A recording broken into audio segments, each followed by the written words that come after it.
जय जोहार भाइयों और बहनों, मैं हूं मनोज कुमार और आज की इस वीडियो में आप सभी का स्वागत है। अगर आप छत्तीसगढ़ के रहने वाले हैं और खेती करते हैं तो आज का वीडियो आपके लिए बहुत काम का होने वाला है, क्योंकि आज हम बात करने वाले हैं छत्तीसगढ़ कृषक उन्नति योजना के बारे में। बहुत सारे लोगों के मन में सवाल रहता है कि आखिर यह योजना है क्या, इसका फायदा किसे मिलता है, क्या सिर्फ धान बेचने वाले किसानों को पैसा मिलता है या दूसरी फसल वाले किसानों को भी।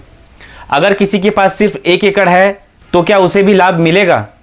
अगर किसी के पास 50 या 100 एकड़ जमीन है तो क्या उसे भी मिलेगा? भूमिहीन किसान को मिलेगा या नहीं और पैसा कितना मिलता है? आज मैं आपको इन सभी सवालों का जवाब देने वाला हूं, इसलिए वीडियो को आखिरी तक जरूर देखिए। सबसे पहले जानते हैं कि कृषक उन्नति योजना है क्या।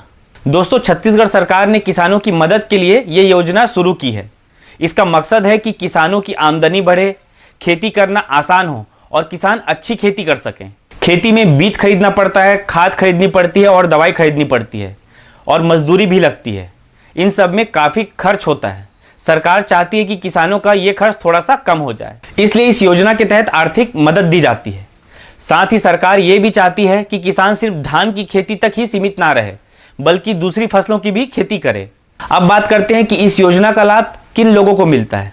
अब सबसे जरूरी सवाल, अगर आप छत्तीसगढ़ के किसान हैं और आपके नाम पर खेती की जमीन है तो आप इस योजना के लिए पात्र हो सकते हैं। लेकिन सिर्फ जमीन होना ही काफी नहीं है, सरकार के नियम भी पूरे होने चाहिए। अगर आपका किसान पंजीयन सही है और आपकी खेती की जानकारी रिकॉर्ड में दर्ज है और आप योजना की बाकी शर्तें पूरी करते हैं, तभी आपको इसका लाभ मिल सकेगा।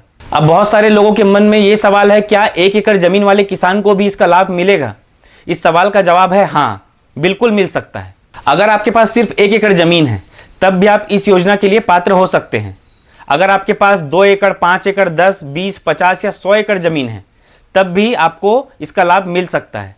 इस योजना में ऐसा कोई नियम नहीं है कि कम से कम इतनी जमीन होनी चाहिए या ज्यादा से ज्यादा इतनी ही जमीन होनी चाहिए, लेकिन सरकार जितने रकबे को नियम के अनुसार मानती है उसी हिसाब से सहायता दी जाती है। अब एक सवाल है, क्या भूमिहीन किसानों को लाभ मिलेगा? बहुत सारे लोग ये सवाल पूछते हैं। अगर आपके नाम पर खेती की जमीन नहीं है और आप भूमिहीन हैं तो सामान्य तौर पर इस योजना का लाभ आपको नहीं मिलता, क्योंकि यह योजना खेती करने वाले पंजीकृत किसानों के लिए बनाई गई है। अब बात करते हैं किन फसलों पर आपको लाभ मिलता है। सबसे ज्यादा लोग सोचते हैं कि यह योजना सिर्फ धान वालों के लिए, लेकिन ऐसा बिल्कुल नहीं है।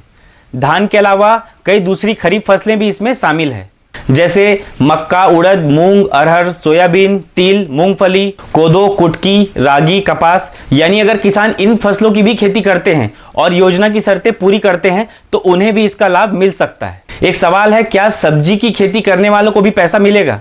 अगर कोई किसान सिर्फ सब्जी की खेती करता है तो उसे इस योजना का लाभ हर मामले में नहीं मिलता, क्योंकि ये योजना मुख्य रूप से सरकार द्वारा तय की गई खरीफ फसलों के लिए बनाई गई है। इसलिए अगर आप सिर्फ सब्जी की खेती करते हैं तो पहले अपने कृषि विभाग या सेवा केंद्र से जानकारी जरूर ले लें। दोस्तों, सबसे ज्यादा लोग यही सवाल पूछते हैं कि कृषक उन्नति योजना में आखिर कितने रुपए मिलते हैं। तो इसका जवाब यह है कि इस योजना में हर किसान को एक जैसी रकम नहीं मिलती। अगर आप धान की खेती करते हैं और सरकार को समर्थन मूल्य पर धान बेचते हैं तो सरकार के तय नियमों के हिसाब से आपको आर्थिक मदद मिलती है। अगर आप धान की जगह दूसरी खरीफ फसल जैसे मक्का, उड़द, मूंग, अरहर, सोयाबीन, तिल, मूंगफली, कोदो, कुटकी, रागी या कपास की खेती करते हैं तो ऐसे पात्र फसलों के लिए सरकार लगभग 10,000 से 11,000 रुपए प्रति एकड़ तक सहायता राशि देने का प्रावधान रखती है। ये राशि सरकार के उस समय के नियम और आपकी पात्रता के अनुसार तय होती है। अब एक उदाहरण से समझिए। मान लीजिए आपके पास 2 एकड़ जमीन है और आपने ऐसी फसल लगाई है जो इस योजना में शामिल है। अगर आप योजना की सभी शर्तें पूरी कर देते हैं तो आपको दोनों एकड़ के हिसाब से सहायता मिलती है। अगर आपके पास 5 एकड़ है तो सहायता 5 एकड़ के हिसाब से हो सकती है। अगर आपके पास 10, 20, 50 या 100 एकड़ जमीन है तो भी सरकार अपने तय नियम और पात्र सीमा के अनुसार ही सहायता देती है। सिर्फ ज्यादा जमीन होने से अपने आप ज्यादा पैसा मिल जाएगा, ऐसा जरूरी नहीं है। इसलिए आप सभी ये समझ लीजिए कि इस योजना में पैसा जमीन के रकबे और फसल और सरकार के नियम के हिसाब से मिलता है, ना कि हर किसान को एक जैसी तय रकम। और हाँ, एक और जरूरी बात, ये पैसा किसी अधिकारी के हाथ से नहीं मिलता, सरकार सीधे आपके बैंक खाते में भेजती है।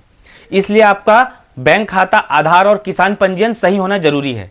अगर इनमें कोई गलती होगी तो पैसा आने में आपको दिक्कत हो सकती है। अब बात करते हैं कि योजना का लाभ लेने के लिए क्या जरूरी है। अगर आप इस योजना का लाभ लेना चाहते हैं तो कुछ जरूरी बातें ध्यान में रखिए।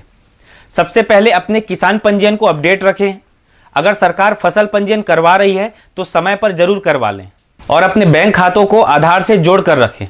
मोबाइल नंबर भी चालू रखें। अगर कोई दस्तावेज अपडेट कराना हो तो समय पर करवा लें। एक और सवाल है, किन लोगों को लाभ नहीं मिलता? कुछ लोगों को इस योजना का लाभ नहीं मिलता, जैसे अगर कोई खेती नहीं करता, जिसके नाम पर खेती की जमीन नहीं है, या जो सरकार की तय शर्तों को पूरा नहीं करता।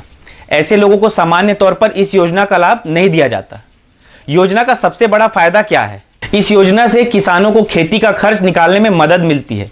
अच्छे बीज खरीद सकते हैं, अच्छी खाद ले सकते हैं, समय पर दवाई डाल सकते हैं, खेती में नई तकनीक अपना सकते हैं। किसान भाइयों, इससे फसल अच्छी होने की संभावना बढ़ जाती है और किसान की आमदनी भी बढ़ सकती है। अब एक जरूरी बात दोस्तों, कई बार सोशल मीडिया पर गलत जानकारी फैल जाती है कि हर किसान को इतना पैसा मिलेगा या बिना कुछ किए पैसा आ जाएगा।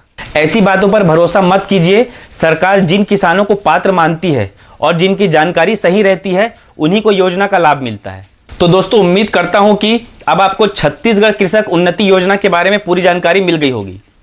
अगर आपके मन में भी अभी भी कोई सवाल है तो नीचे कमेंट बॉक्स में जरूर लिखिए। मैं आपके सभी सवालों का जवाब देने की पूरी कोशिश करूंगा।